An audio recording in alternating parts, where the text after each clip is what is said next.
Здравствуйте, мои друзья! Сегодня мы с вами приготовим очень вкусный торт. Называется он воздушный сникерс. Для теста нам понадобится 150 грамм размягченного сливочного масла, 50 грамм сахара, щепотка соли и миксером все взбиваем в пышную массу. После чего по одному добавляем 3 желтка. В этот торт идет 3 яйца. Предварительно я отделила белки от желтков. Желтки идут в тесто. Вот такая масса у нас получается пышная.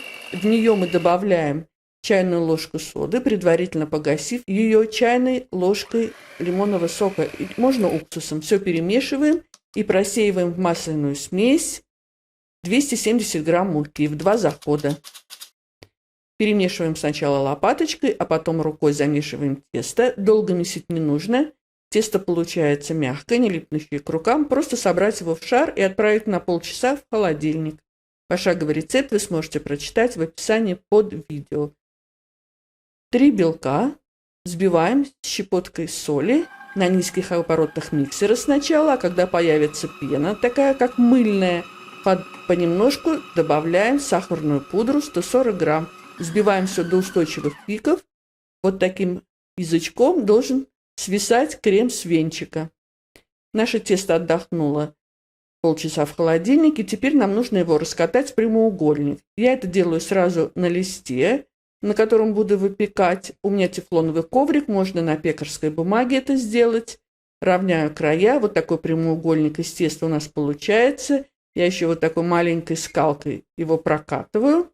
Перекладываем на перевернутый противень лист с тестом и выкладываем на него ровным слоем взбитые белки, немножко не доходя до краев, примерно полсантиметра, потому что при выпечке белки будут увеличиваться и могут зайти за края теста. Тыльной стороной ложки делаем такие холмики. Духовка у меня заранее разогрета на 150 градусов. В моей духовке тесто пеклось 45 минут. Посмотрите, какое оно получилось. Горячим мы его снимаем с противня и нарезаем в горячем виде на 3 части по длинной стороне. Получаются 3 прямоугольника 13 на 30 сантиметров. Для крема нам понадобится 200 грамм сливочного масла, мягкого, комнатной температуры. Мы его взбиваем в пышную массу, а потом постепенно по ложечке добавляем вареную сгущенку. Баночку 380 грамм.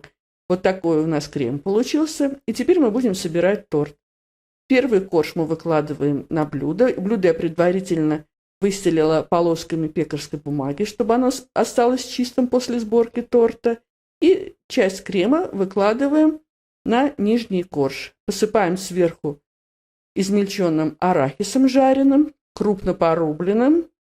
Второй корж также у нас будет крем и арахис. Всего у нас уйдет 150 грамм арахиса на этот торт.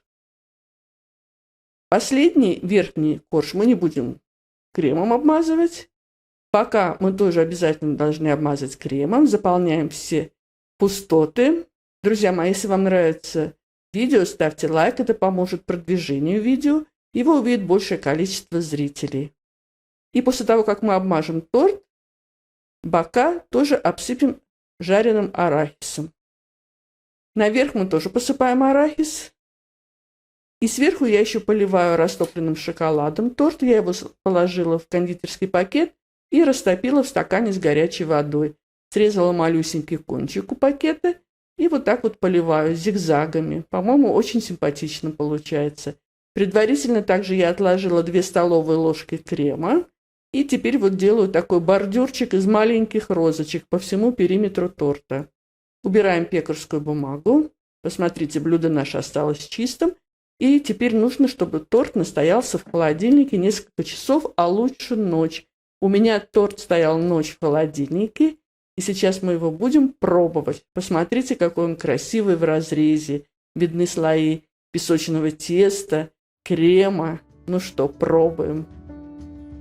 Друзья мои, это очень вкусно. Он действительно похож на батончик Сникерс, а еще он похож на киевский торт. А мне остается вам пожелать, чтобы новогодние праздники у вас были мирные, здоровые и вкусные.